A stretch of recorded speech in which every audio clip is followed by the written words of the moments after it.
Ilyen nagyon, nagyon érdekes, szinte dzsungeles helyre hoztál. Hol vagyunk, és ez mitől különleges ez a hely? Mitől különleges itt haladtok? Hát jó behoztalak az erdőbe. Ez egy nagyon nehéz víz. Ez egy Dunába igyekvő kispatak, és hát tényleg dzsungelszerű körülmények vannak, és most még nehezebb rajta horgászni ebben a gyönyörű, velőfényes arany-októberben, mert szokatlanul nagyon magas a víz, és ezért annyira fel van, hogy még dobni is alig lehet. Tehát, és ez a természetben a csodálatos, majd itt megnézzük őket, megmutatom neked, meg ahogy láttuk is, hogy még mutatok is helyeket, hogy rengeteg hal feljött a Dunából. Óriási domolykó bandák, jászkeszek csapatok vannak, a balinok itt cirkálnak, pontyok ugrálnak, rengeteg hal van benne, és a természet gondoskodik arról, hogy ne tudjuk őket kifogni, mert hát ez évvel ennyi, nem? Tehát a bokroktól nem tudod megközelíteni, ha dobsz, akkor a faleveleket megfogod. Miért lenne érdekes, hogy egyszerű lenne? Hát igen, ez a szép ebben, és így ismeri meg a horgász a természetet igazából. Így tiszteli, és így fogadja el. Hogyha ezt meg akarjuk erőszakolni, akkor az életet erőszakoljuk meg. Kifejezetten érdekes volt számomra, és jó érzés volt számomra látni, hogy milyen örömmel fogtad ki ezt a halat, ám de milyen örömmel engedted vissza. Miért fontos, hogy visszaengedjük ezeket a halakat?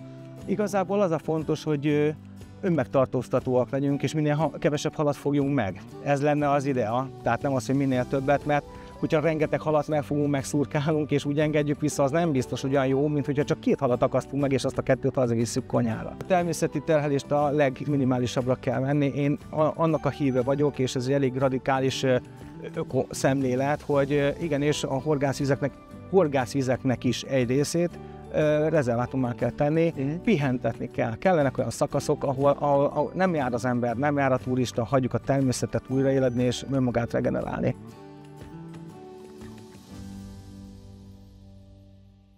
Évszakról évszakra más és más arcát mutatja a természet. Neked melyik a szívedhez legközelebbi arca? Talán ez az arany-október, én így hívom, hogy arany-október, amikor már minden gyönyörű színbe borul, és érződik az, hogy készülnek a halak, a ragadozó halak megélénkülnek, mert most már nem lesz annyi jeleség, oda kell figyelni, és a békés halak pedig összebandáznak, elvermelnek, készülnek a téli pihenőre, és ez egy teljesen más folyamat a természetben. A tavasznak az zsongása gyönyörű, kipattan az élet, de az ősz valahogy méltóság teljesebb, nekem szimpadiasabb, szebb, szívet melengetőbb. Ez a természet, ez a világ katedrálisa, ezt nem kell építeni, ez így szép, ahogy van.